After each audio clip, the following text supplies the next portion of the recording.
Hi, and welcome back to another junior number video. Right, we're now up to fractions, and in this short video we're going to introduce fractions and give you a couple of key ideas that you probably already know by now, I hope. So we know fractions are used to represent parts of a whole. I love it. Most teachers I come across have used pizzas to help teach fractions. Right, so here is a typical fraction. We have a number and a line and then a number. Number on the top, a line, and a number on the bottom, right? So the number on the bottom represents how many bits altogether. If we are talking about pieces of pizza, how many pieces of pizza altogether? The number on the top represents how many bits of the pizza or how many bits of the item that we have chosen. Now we say 1 out of 8, or we could say 1 over 8. I don't care. 1 over 8, 1 out of 8. Fractions do have proper names, like this fraction is called 1/8, or 3/5, or 1/2.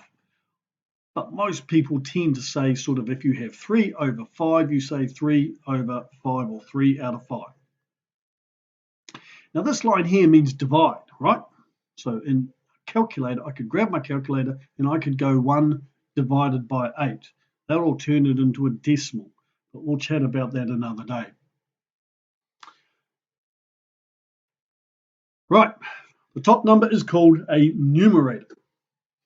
The bottom number, you remember this, is called a denominator. So we have numerator over denominator, or numerator out of denominator. Now the numerator represents the number of parts we have, we've picked, we need, we want, and the denominator is the total number of parts that we have altogether. The total number of parts the whole is divided into. So if we go back to that fraction of 1/8, we have 1 out of 8. So think about pizza. We have 8 pieces of pizza altogether, and we've chosen 1 out of those 8. All right, so here's example 1. What fraction is shaded? Well, hopefully you can count up.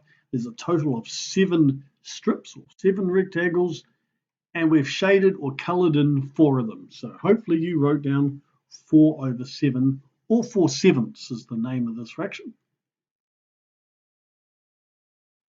Right, what about number 2? There are 20 potatoes in a bag. 3 of the potatoes are rotten. So what fraction of the potatoes are rotten? So hopefully you can say something out of 20 or something over 20.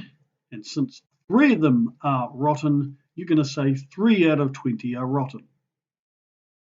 If I changed the question up a bit and said what fraction of the potatoes are not rotten, well, there were 20 in the bag and 3 of them were rotten, so there must be 17 left that are not rotten. So the fraction is 17 out of 20, or 17 over 20. Right, well, that's our quick introduction done, so thanks for watching.